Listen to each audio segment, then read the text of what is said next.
He was born in a one-room cabin without a father's name. Neighbors whispered his features were unusual even in infancy.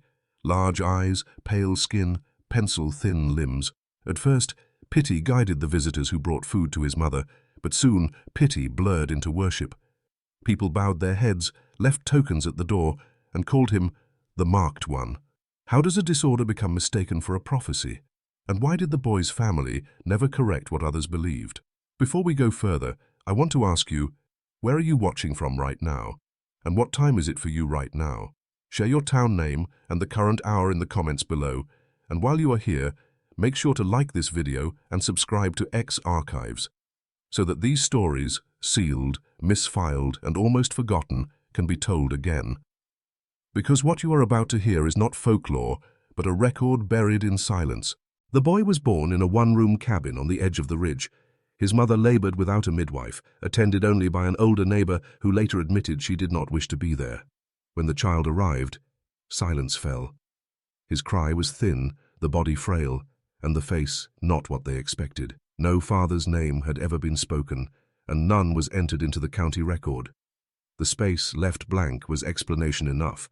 When the clerk wrote the details into the ledger, he paused before finishing.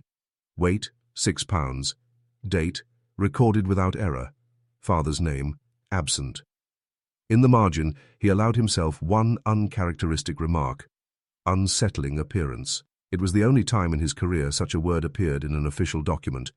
The line remains there still, evidence not of formality, but of unease. The mother returned home with her son, keeping to herself in the weeks that followed. She drew water at dusk, never in daylight, and kept shutters closed even in fair weather. Neighbors passed on the path and did not stop. They whispered instead. Some said the boy's eyes were too wide, as if watching before he could see. Others spoke of skin too pale, limbs too thin, a body that seemed both fragile and unfinished. Still, pity softened their judgment. Small bundles of bread appeared at the cabin door, a jar of milk left at dawn. The older women offered scraps of fabric for swaddling, yet even in kindness there was distance. No one lingered. They gave what they thought would be needed, and then walked on. The officials who handled the record said little more. They filed the entry with the others, but the remark about his appearance spread beyond the page. Men at the courthouse repeated it in lowered tones. The word unsettling was not precise, but it carried enough weight to be believed. A single description, unexamined, became a quiet verdict. The child grew through to. At first winter, his mother guarding him closely. On rare occasions she carried him down to the creek. Those who saw him spoke afterward of a strange disquiet. Features that seemed out of proportion, a body that did not sit easily in her arms. Some avoided looking, turning their heads as she passed. Others stared too long. Whispers hardened into expectation. They said it was the father's absence that explained the boy's form. Some suspected bloodlines too close. Others simply muttered that such births had happened before, though few would admit to remembering where. In a hollow this small, no rumor stayed secret for long. The mother answered none of it. She refused questions, refused offers to visit, and kept her door shut. The boy was hers alone, though her silence made the speculation louder. It was not what she said that mattered, but what she refused to say. By spring, the first signs of his difference could no longer be dismissed as the frailty of infancy. His limbs grew long but thin, his head larger than expected, his eyes fixed and unblinking. Neighbors began to look not only with pity but with unease, and in time their silence would turn into something stranger. By his first year, the visible marks of a disorder could no longer be ignored, and the whispers in the hollow began to spread. By the time he reached his first months, the boy's difference could no longer be mistaken for frailty. His limbs grew too long for his small frame, thin as twigs, yet restless even in sleep. His head seemed heavy, unbalanced against the body, and his skin carried no color, pale as candle wax. Those who caught sight of him said the proportions were wrong, though they did not use the word aloud. The mother carried him close when she left the cabin, wrapping him in cloth that concealed his arms and legs. But his face could not be hidden. The eyes were too large, open at times when other children's would close, watching in silence even as she walked. Some claimed he did not blink often enough, that his stare unsettled them, though no one said this to her directly. They spoke of it only once she had passed. Neighbors observed, but from a distance. At the well, women lowered their voices when she approached. At the mill, men turned away, unwilling to meet her eye. Still, There was no open cruelty. The family was marked by silence rather than accusation. People acted as though acknowledgement itself might give the matter weight. The whispers, however, did not stop. In kitchens and along paths, they speculated. Some said the child's appearance confirmed what they had long suspected about the absent father. Others muttered that kinship had crossed where it should not have, though no one dared name who they meant. In a community bound by bloodlines, suspicion was always near. A few showed pity. Bread left at the door was still delivered, though less often. Sometimes a neighbor's child was sent, so that no adult had to face the mother directly. The offerings came more from obligation than compassion, gestures that said, "We see your need, but we will not speak to you of it." The boy's differences grew more obvious as he aged. He struggled to sit upright, his thin arms shaking under the weight of his head. He made sounds that did not resemble other children's voices, high-pitched and strained, carrying through the walls at night. Passers-by paused when they heard him cry. Some described the sound as animal-like, though no one would say so openly. The mother endured it without complaint. She did not explain, did not deny. She walked her narrow path from cabin to creek, from cabin to field, her child bound close against her chest. The silence she held seemed to deepen the silence around her. By summer, it was no longer possible for anyone to dismiss him as ordinary. Even from a distance, his shape appeared strange, fragile, and unbalanced. People stopped speaking to the mother altogether, nodding only when forced to cross her path. Yet their absence of words carried weight of its own. The boy had become a subject of conversation precisely because no one dared speak in her presence. No confrontation ever came. They did not accuse her, did not ask questions, did not intervene. Instead, they watched, whispered, and avoided. Their restraint did not erase their interest. It sharpened it. Pity lingered, but it sat uneasily beside fear, and in time, silence could not hold. Curiosity swelled, pressing against the boundaries of shame. Before long, hesitation gave way. Visitors began to arrive at the cabin, not to offer help, but to see the boy with their own eyes. Curiosity moves faster than compassion. By the time the boy's second year came, word of his appearance had traveled beyond the hollow. Families from neighboring ridges began to walk the narrow paths, carrying baskets or jars, arriving at the cabin not with questions, but with their eyes fixed forward. On the surface, their visits were framed as charity. A sack of cornmeal was left on the porch, a bundle of wool laid across the threshold. Some women carried clothing, cut down from their own children's garments. They offered food or fabric, but their real purpose was to see him, to stand in the presence of what they had heard whispered about. Inside, the mother received them without protest. She accepted the gifts, thanked no one, and allowed the child to be seen only briefly. He would be set upon her lap or held against her shoulder. The boy seldom made sound, staring at the visitors with wide eyes, his pale face still, his thin limbs restless under the cloth. The visitors often said little. They looked, exchanged brief remarks, and left. Some lingered longer, struggling to reconcile pity with unease. A few bent lower than they intended, as if looking for a detail that rumor had exaggerated. They did not always find exaggeration. For the family, the visits carried weight of another kind. To refuse them would risk offense, but to accept them meant being placed on display. The mother chose acceptance, whether from necessity or resignation. Each visitor, whether neighbor or stranger, returned home with a story that deepened the boy's reputation. Soon, the visits became regular. The path to the cabin bore new footprints, the soil pressed by shoes not belonging to the family. Children were sometimes brought along, peering from behind skirts, their eyes darting between fear and fascination. In hushed tones, they described the boy as different, but never the same word twice. So, me said fragile. Others said strange. None of them forgot. The boy himself remained silent in most accounts, watching without expression. What made the visits memorable was not his sound, but his stillness. The quiet of his gaze, fixed and unwavering, unsettled those who tried to meet it. One man, after leaving, remarked that the boy looked through me, not at me, though he spoke of it only once. The neighbors' gifts continued, but the way they were given changed. Where once an item was handed directly, more and more often it was set down quietly and left behind. The act resembled an offering rather than a gift. No one spoke of it this way, but the difference was clear. A line was being crossed in silence. What began as visits of charity became something else, a pilgrimage of curiosity, performed in hushed tones, marked by gestures that carried weight beyond their intention. And it was from these gestures that a new pattern would soon take shape. In time, the visitors stopped handing gifts at all.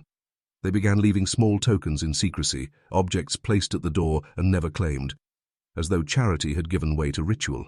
It began with coins. A single copper penny was found on the cabin's porch one morning, placed neatly beside the doorframe. The mother had not seen who left it, and when she asked her neighbor, the woman shook her head quickly and changed the subject. A week later, another coin appeared, this time two stacked together. From then on, the pattern did not stop. Trinkets followed. A carved button, smoothed by years of wear. A length of red thread, knotted tightly at both ends. A child's wooden whistle, left without explanation. Each object bore signs of use, as if taken from within the visitor's own home. Something personal, surrendered without name. Milk came next. Clay jars, filled and set by the step before dawn. In the heat of summer, the contents spoiled quickly, but still the jars appeared. When the mother poured the milk into a pail, she sometimes found the liquid already sour, the smell heavy and sharp. She never poured it out in view of others. No one ever claimed these offerings. When asked directly, neighbors said nothing. Those who carried them had already walked away, leaving silence in their place. The anonymity gave the gifts a weight beyond charity. They no longer looked like help, they resembled tribute. The boy was seldom brought outside, but the tokens continued. Neighbors said it was his presence, not his need, that drew them. Their gestures suggested acknowledgement of something set apart, something requiring appeasement or respect, yet no word for this was spoken. It was always described, when questioned, as kindness. The mother accepted the gifts, but she never asked for them. She carried the jars inside, collected the coins, placed the trinkets on a shelf. Her silence gave no clue as to how she regarded these acts. Some thought she resented them but could not refuse. Others believed she understood the meaning and welcomed it. No one knew for certain, and she allowed the uncertainty to remain. What unsettled neighbors most was the absence of explanation. Had the father been named, perhaps the disorder could have been attributed to a lineage known for weakness. Had the mother spoken plainly, perhaps the gossip would have ended. But in silence, the speculation multiplied. Families whispered of cousins marrying cousins, of unions kept hidden. They spoke of kinship bending inward until bloodlines collapsed upon themselves. The offerings, once disguised as charity, had by now lost their cover. They became ritual in all but name, acts repeated, unclaimed, and accepted without protest. What began as pity had taken on the shape of reverence. And through it all, the mother said nothing of the father. Her refusal to speak deepened suspicion, and her silence would soon carry as much weight as the tokens themselves. The boy's mother never once spoke the father's name. From the day of his birth, the space remained empty. In the county record, in conversation, in the stories told among neighbors. When asked directly, she gave no reply, lowering her eyes or turning her face aside. That silence, at first overlooked as grief or shame, hardened into something heavier as the boy grew older. Her refusal was not passive, it carried intention. In every gathering, she withstood questions without yielding a word. When older women suggested names, she did not correct them. When men muttered about blood too close, she did not deny it. Her silence gave space for suspicion to thrive, and in a small hollow, suspicion spreads faster than fact. By the second year, whispers attached themselves to her silence. Some claimed the father was a relative, a cousin or brother. Others said the absence of any outsider proved the point. The bloodline had folded in upon itself. No evidence was offered, only conjecture. But in the absence of her word, the conjecture was enough. At market, she stood alone, collecting what she needed quickly before returning to the ridge. Women kept their distance, hands drawn close to their baskets, as though proximity itself carried risk. Yet the offerings continued at her door. Coins, jars, scraps of fabric. Gestures of need answered not from compassion, but from a restless obligation. Neighbors feared that to neglect her child was to invite misfortune upon themselves. The boy, frail and silent, remained in the center of it. His pale face, oversized head, and thin arms drew attention no matter how tightly she bound him in cloth. When she walked the path into town, conversations halted. Children pointed. Adults turned their eyes to the ground, yet no insult was spoken directly. Fear and pity kept their tongues still. The mother bore it all without response, her quiet reliance. Eon offerings allowed her to sustain the boy, but the refusal to defend him left room for others to interpret as they wished. She allowed their stories to grow unchecked, whether through defiance or necessity. In doing so, she gave weight to rumors that might otherwise have passed. Each week, the tokens at her door multiplied. Some were useful: food, clothing, coins. Others were symbolic: thread knotted in red, carved bits of bone, trinkets with no purpose beyond gesture. It was as though the community had begun offering not to help her, but to protect themselves, giving not out of kindness, but to satisfy something they could not name. In time, the silence became its own form of communication. It suggested guilt without confession, heritage without record, sin without proof. The absence of words spoke louder than any explanation might have. Her child stood as a living answer, and the question of the father became less a matter of truth than of belief. And belief, once fixed, changes behavior. It was in that climate of silence that the first act of open reverence occurred. A woman kneeling before the boy, others following, pity transformed into worship. It was during an ordinary visit that the first gesture occurred. The boy sat in his mother's lap, wrapped in cloth against the draught that seeped through the cabin's boards. A group of neighbors had come, carrying small items: bread, a jar of milk, a handful of coins placed discreetly on the sill. Most visits followed the same pattern: brief words, quiet glances, and a quick departure. But on this day, one woman remained longer than the others. She stepped forward, placed her gift on the floor, and sank to her knees before the child. No word was spoken. She lowered her head, her hands folded at her chest as though she were in prayer. The mother watched in silence, neither encouraging nor resisting. The boy, pale and still, returned her gaze without blinking. The room was hushed, the air thick with expectation, as if everyone present understood a line had been crossed. The act might have ended there had it not been repeated. Another visitor, uncertain but unwilling to appear less reverent, copied the gesture. She too bent her knees and bowed her head. A third followed, then a fourth. By the time the group departed, all had knelt before the boy in silence. No one explained the meaning of the act. They did not call it worship, nor did they describe it as prayer. Yet the movement of bodies spoke plainly. What began as charity, gifts left to ease a widow's burden, had shifted into reverence. From that moment forward, the line between helping and honoring was no longer visible. The pattern took root quickly. In the weeks that followed, other visitors repeated the gesture. They came with tokens as before, but now each left them only after kneeling. Heads lowered, hands folded, silence kept. It was not a ritual declared or agreed upon. It was a ritual formed by imitation, sustained by the fear of being the only one to withhold. The boy himself offered no response, his wide eyes fixed on those who bent before him, his thin body restless under the cloth. The stillness of his face gave the act a sharper edge.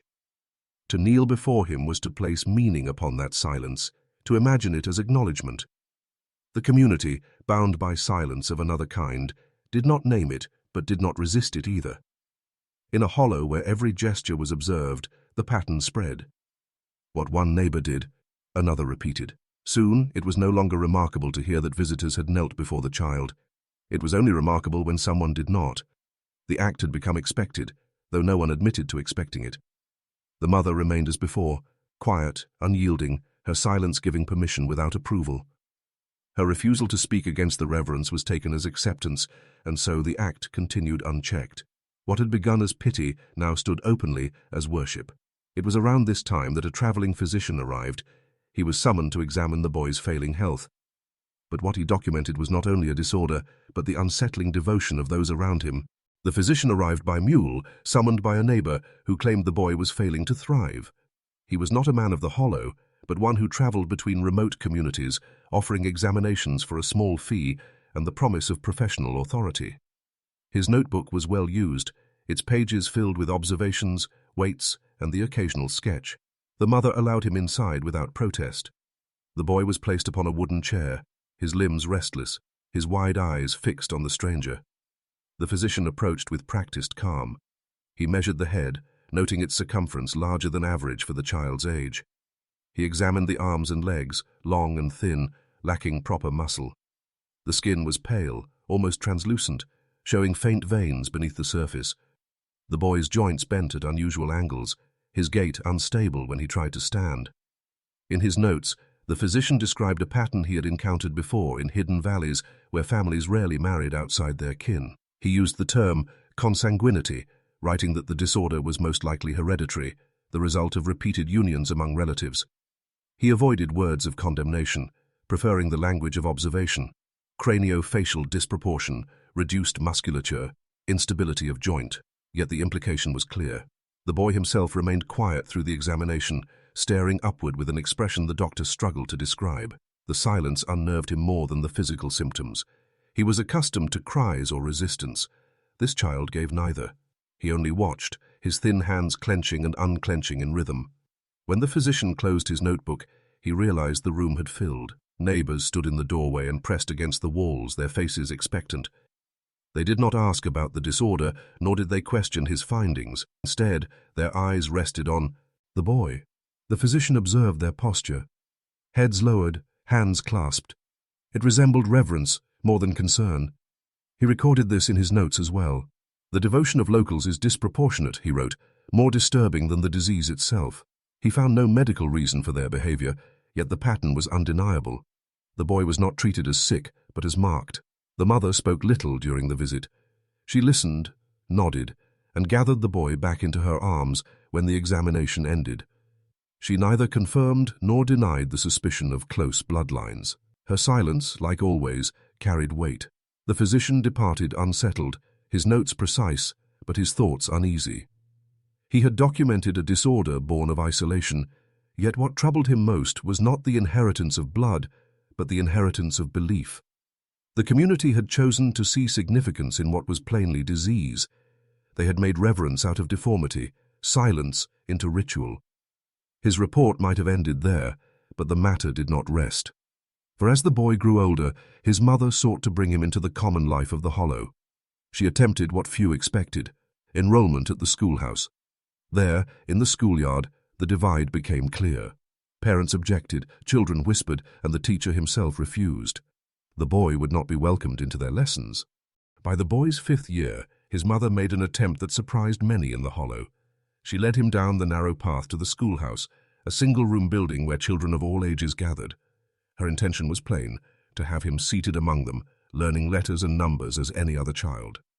The teacher received them at the door. He was a man accustomed to managing quarrels and quieting rows of restless pupils, but the sight of the boy unsettled him. The pale face, the overlarge head, the limbs bent awkwardly under the weight of his body, these were not features he could ignore. Still, he allowed them inside, at least for the moment. The reaction was immediate. Children stared, their voices hushed. Some shrank back, clutching at the edges of their desks. A few whispered behind their hands. The boy himself remained silent, eyes wide, hands clenched together. His stillness only heightened the unease. Before the lesson could begin, parents began to arrive. Word had traveled quickly, carried by the eyes of the children who had seen him enter. Mothers came first, then fathers, their expressions tense. They gathered at the door, demanding explanation. Why was he there? What place did he have among their sons and daughters? The objections were not shouted, but spoken in tones edged with fear. Some claimed his presence would unsettle their children, that his condition would cause distraction. Others whispered more darkly, speaking of bloodlines too close, of curses that might linger. The word contamination was used quietly, but more than once. The teacher tried to hold his ground. He cited fairness, the duty to provide learning to every child in the Hollow. Yet as the crowd thickened, his resolve faltered. He saw the strain on their faces, the whispered accusations turning toward him as well. It was not only the boy who would be marked if he remained. It would be the school itself. The decision was delivered in careful words. The teacher told the mother that enrollment could not proceed, citing unrest among the families. He claimed the matter was temporary, that perhaps in time conditions might allow reconsideration, but his tone made plain it would not. The mother listened without reply. She gathered her son, who had not spoken a word, and led him back through the crowd. No one reached to help her. No one spoke a word of comfort. Parents drew their children close, as if contact itself might bring harm. The walk back to the ridge was made in silence, broken only by the sound of the boy's labored steps. The attempt had been bold, but the result was clear. The boy was not to share in ordinary life. The community's prejudice, wrapped in quiet words of unrest, had denied him a place among them. From that day forward, the family's isolation deepened. They withdrew further up the hollow, away from watchful eyes. Only the most devoted still came, climbing the path in silence to leave their offerings. After the refusal at the schoolhouse, the mother withdrew completely. She closed the shutters that had once been left ajar, barred the front door except to those who knocked softly, and kept her son within the confines of their cabin. The hollow around them seemed to grow quieter. Neighbors passed the path less often. Families no longer stopped to offer bread or milk openly. The ridge that once echoed with conversation now held silence, but silence did not mean abandonment. A smaller circle of visitors continued to climb to the house, though not with the ease of before. They came in pairs, sometimes alone, choosing hours when they would not be seen. They brought their tokens carefully, a folded piece of cloth, a small wooden charm, a coin pressed into the sill. Then, as always, they waited for a moment to see him. The boy remained the center of these visits. His body had grown but stayed unbalanced, his arms thin, his head heavy, his pale face unchanging. His wide eyes fixed upon those who entered, following them in silence, rarely blinking. The visitors knelt more often now, some for only a moment, others longer, until the mother turned her gaze away. The boy did nothing to prompt them. He only watched. The house itself changed. What had once been a cabin open to neighbors became a place of separation. Curtains remained drawn, and smoke from the chimney was the only sign of life. The mother no longer spoke at the well or at the market. She sent no word to others, and she did not join community gatherings. Her retreat was not only physical but social, cutting ties that had once bound her to the hollow. This isolation sharpened division. Some in the community regarded the mother's silence as guilt, proof that the child was not meant to be seen. Others, those who continued to visit, took her silence as permission. They believed their reverence was accepted, even read. The boy had become a mirror for the community itself. Some turned away in fear, others returned in devotion. It was in these years that the visits took on a different quality. They no longer resembled acts of charity, nor even the ordinary calls of neighbors. They began to feel organized, though no one ever announced a time. Certain days drew more footsteps, as if an invisible calendar guided them. The visitors themselves claimed no such plan, yet their rhythm grew unmistakable. The mother did not protest. She opened the door when they knocked, let them place their offerings, allowed them to kneel. She said nothing of her son's condition, gave no explanation for her silence. In withholding words, she gave shape to their actions. The family had withdrawn from the community, but in withdrawing, they had made the boy's presence sharper. His absence from ordinary life gave him an extraordinary role. What was once hidden within a household now stood apart as something more. Soon, the visits no longer came at random. They fell into a rhythm, an unspoken calendar of devotion, repeated month after month, as if the boy himself marked the time. At first, the visits seemed scattered, guided only by rumor and chance. But over time, a rhythm revealed itself. The boy's mother noticed it in the sound of footsteps at dusk, the soft knock at the door, the objects left in silence. What had begun as occasional visits became regular, falling into intervals that no one spoke of, but everyone seemed to follow. Roughly once each month, more neighbors appeared than usual. They arrived separately, in ones or twos, but often on the same day. They left their offerings at the door, a coin, a folded scrap of cloth, a jar of milk balanced carefully on the step, and waited for the brief moment when the boy would be visible. They did not linger to speak with the mother. They lowered their heads, glanced at him, and departed.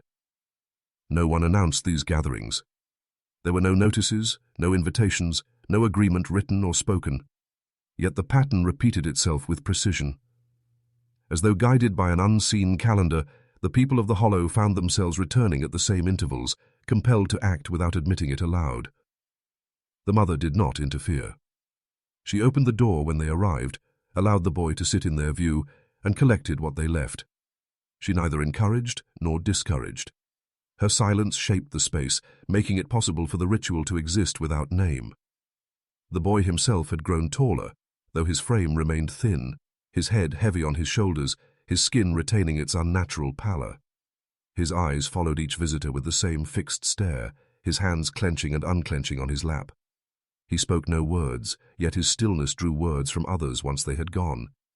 They described him differently each time, as fragile, as uncanny, as set apart.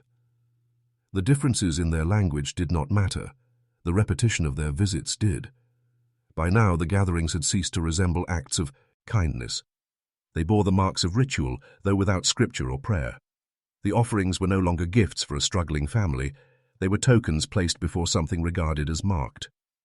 The community itself had created this calendar, though none admitted to keeping it. In private, some resisted the pattern, avoiding the house, speaking against those who went. Yet even they could not deny the rhythm of it. The cabin had become a center point on the ridge, its doorway treated as an altar of silence. What held the people there was never spoken. They described their actions as habit, or courtesy, or obligation. But their behavior carried weight beyond those words. They bowed their heads without being told. They returned at intervals without being summoned. The boy, seated in silence, became a figure marked by time as much as by blood. The gatherings, once scattered, had become a ritual without name, a calendar without record. And as the boy grew older, the disorder within him deepened. His joints stiffened, his body faltered, and the very signs of decline only sharpened the devotion of those who came to see him. Adolescence did not bring strength to the boy. Instead, it carried further decline. By his 12th year, his limbs had grown longer but weaker, their thinness unable to support the weight of his body. His joints stiffened, bending at odd angles when he tried to walk. Steps that once took him to the doorway now ended halfway across the room, his legs trembling beneath him.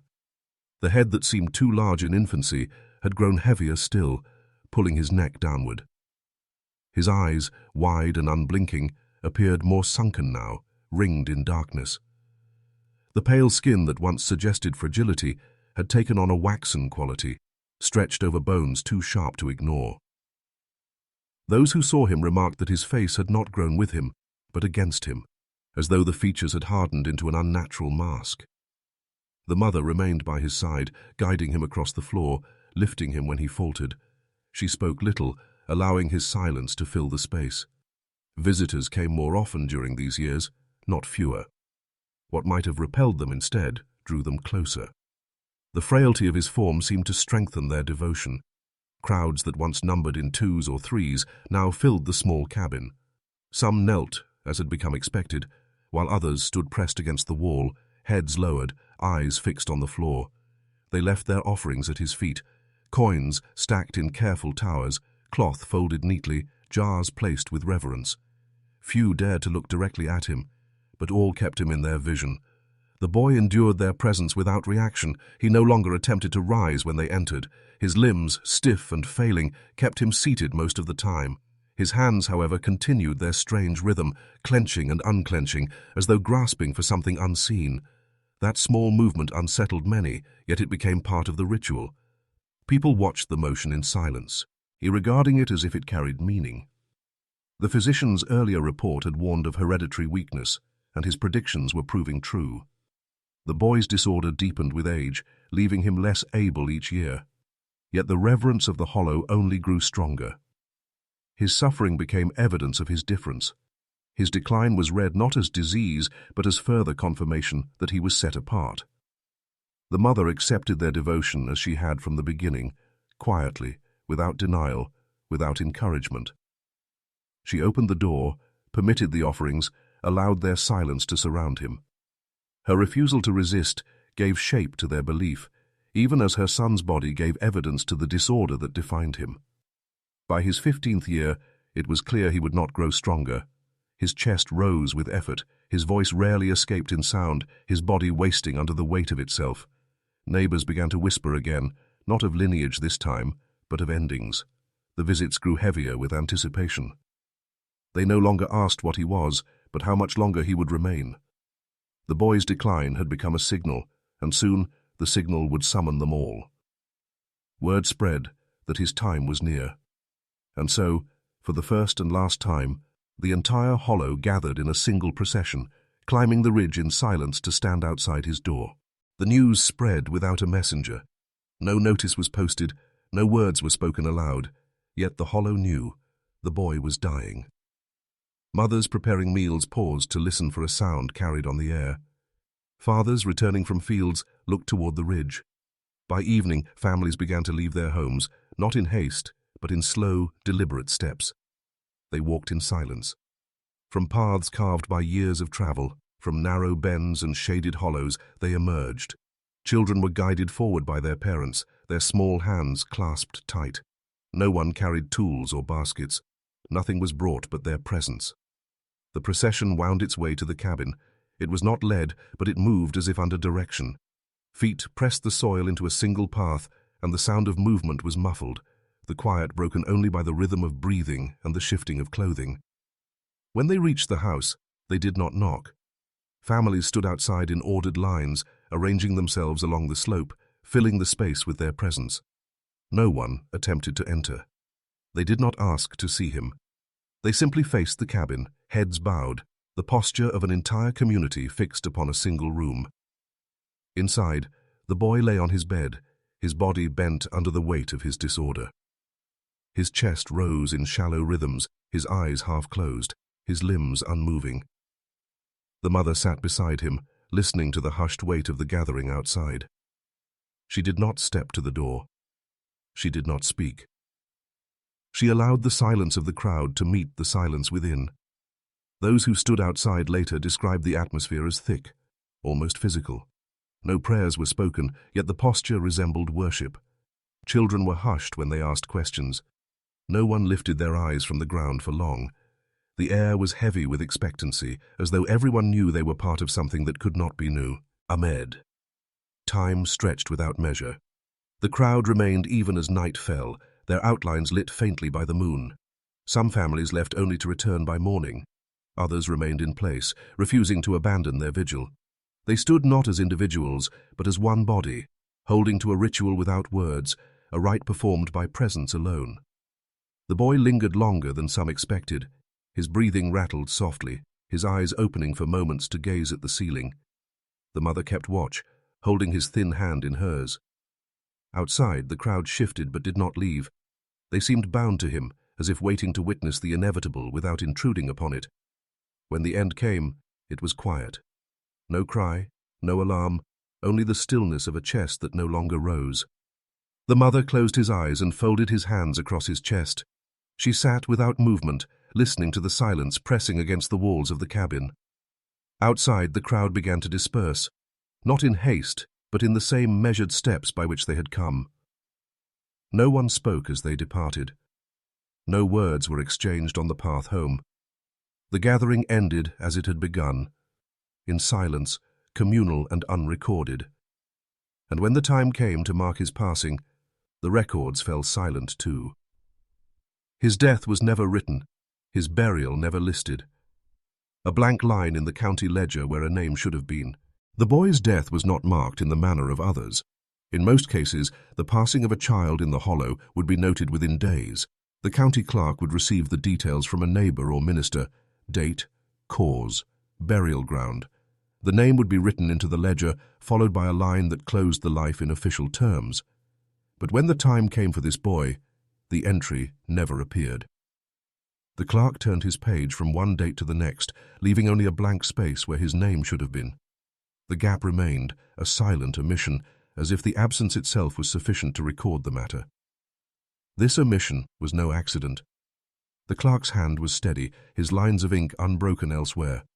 Births and deaths filled the page before and after, each one written with care. Only the boy's record was absent, left to linger as a space between words. To anyone reading the ledger, the silence stood out more sharply than a written line could have. The burial, too, left no trace. No stone was raised in the churchyard. No mound of soil was pointed to as his resting place. When asked, neighbors claimed they had not seen where the body was carried. Some said he was buried at night, others that he was never removed from the cabin at all. No account agreed, and none offered proof. The mother said nothing. She did not announce a burial date, did not request the presence of neighbors, did not speak to officials. Her silence gave no answer, but it left the question fixed in the minds of those who wondered. Had the boy been buried quietly, hidden from view? Or had he been left unburied, preserved in secrecy? No one could say with certainty. The absence of record allowed the matter to drift into rumor. The blank line in the ledger became its own kind of entry, a reminder not of oversight, but of deliberate withholding. In a community where every birth and death was traced, the boy, his passing existed only in whispers. Some believed this omission was meant to protect the family, to shield them from shame. Others suspected it was a way of preserving the boy's difference, keeping him apart even in death. Whatever the reason, the silence was unanimous. No one pressed the clerk to amend his pages. No neighbor reported the burial. The hollow accepted the blank line as though it were complete. And so the boy's life ended without the closure of paper or stone. His existence remained suspended between record and rumor, his death as much a mystery as his life had been. Yet the story did not end there. For even after the boy's passing, signs of devotion continued. The tokens left at his door did not cease. Coins still appeared, milk still soured on the step, candles still burned themselves out in the night. The boy was gone, but the offerings remained. Though his death was unrecorded, the cabin became a shrine. Food rotted, candles guttered, but no one dared remove what was left behind. Death did not end the pattern. In the weeks that followed the boy's passing, the cabin became a place of quiet visitation. At first it seemed the offerings might stop, but each morning the mother opened her door. She found them still there, coins stacked neatly on the sill, a jar of milk balanced on the step, a crust of bread wrapped in cloth. The objects were no longer taken inside. The mother left them where they were placed. Day by day, they began to decay. The bread hardened, crumbling to dust when touched. The milk soured, its sharp smell rising in the air. Candles burned themselves down to pools of wax, their wicks blackened and cold. Yet no one dared remove them. The gifts remained until weather or time erased them. Neighbors who passed the ridge saw the offerings and said nothing. They walked quickly, eyes lowered, as though afraid to disturb what had been laid down. Some claimed it was respect, others fear. Whatever the reason, the objects stood as mute evidence that devotion had not ended with the boy's life. The silence that surrounded his birth and his living years now carried into death. Visitors came without announcement, as they always had. They left their tokens in the same careful manner, then departed. No prayers were spoken, no explanations given. The ritual had become so fixed that even absence could not undo it. The cabin itself appeared unchanged. Shutters drawn, smoke from the chimney faint, the mother unseen by most. Those who approached did not ask to enter. They did not call for her. Their purpose was no longer to provide help or even to glimpse the boy. Their purpose was only to place and to leave. What compelled them remained unspoken. Some may have felt guilt for the way the boy was treated in life. Others may have feared that neglecting his memory would invite misfortune. Still others may have believed his presence lingered in the place, watching as before. The reasons mattered less than the persistence. The offerings came, and no one touched them once placed. As weeks passed, the ritual did not fade. Food spoiled and disappeared, but more arrived. Candles melted, yet fresh ones replaced them. Coins grew dull with weather, scattered by wind or animals, but new stacks appeared. The cycle sustained itself without word, a pattern more enduring than the boy's own life. The hollow accepted this strange persistence. It became part of the landscape, unremarked upon yet unavoidable. The cabin stood as both dwelling and shrine, marked not by its occupant, but by the objects that gathered at its door. The boy had been buried in silence, but the devotion he inspired refused to follow him into the ground. His absence seemed to strengthen the belief that had grown around him. Death, rather than closing his story, gave it permanence, and in the years that followed, the silence did not end. For generations later, another child was born on the same ridge, his features recalling the boy exactly, though no one admitted the connection. Death did not end the pattern. In the weeks that followed the boy's passing, the cabin became a place of quiet visitation. At first it seemed the offerings might stop, but each morning the mother opened her door. She found them still there, coins stacked neatly on the sill, a jar of milk balanced on the step, a crust of bread wrapped in cloth. The objects were no longer taken inside. The mother left them where they were placed. Day by day, they began to decay. The bread hardened, crumbling to dust when touched. The milk soured, its sharp smell rising in the air. Candles burned themselves down to pools of wax, their wicks blackened and cold. Yet no one dared remove them. The gifts remained until weather or time erased them. Neighbors who passed the ridge saw the offerings and said nothing. They walked quickly, eyes lowered, as though afraid to disturb what had been laid down. Some claimed it was respect, others fear. Whatever the reason, the objects stood as mute evidence that devotion had not ended with the boy's life. The silence that surrounded his birth and his living years now carried into death. Visitors came without announcement, as they always had. They left their tokens in the same careful manner, then departed. No prayers were spoken, no explanations given. The ritual had become so fixed that even absence could not undo it. The cabin itself appeared unchanged. Shutters drawn, smoke from the chimney faint, the mother unseen by most. Those who approached did not ask to enter. They did not call for her. Their purpose was no longer to provide help or even to glimpse the boy. Their purpose was only to place and to leave. What compelled them remained unspoken. Some may have felt guilt for the way the boy was treated in life. Others may have feared that neglecting his memory would invite misfortune. Still others may have believed his presence lingered in the place, watching as before. The reasons mattered less than the persistence. The offerings came, and no one touched them once placed. As weeks passed, the ritual did not fade. Food spoiled and disappeared, but more arrived. Candles melted, yet fresh ones replaced them. Coins grew dull with weather, scattered by wind or animals, but new stacks appeared. The cycle sustained itself without word, a pattern more enduring than the boy's own life. The hollow accepted this strange persistence. It became part of the landscape, unremarked upon yet unavoidable. The cabin stood as both dwelling and shrine, marked not by its occupant, but by the objects that gathered at its door. The boy had been buried in silence, but the devotion he inspired refused to follow him into the ground. His absence seemed to strengthen the belief that had grown around him. Death, rather than closing his story, gave it permanence. And in the years that followed, the silence did not end. For generations later, another child was born on the same ridge, his features recalling the boy exactly, though no one admitted the connection. If this story has reached you, let it not vanish again into silence. Like this video and subscribe to X Archives so that other records, buried, withheld, and almost forgotten, may return to the light.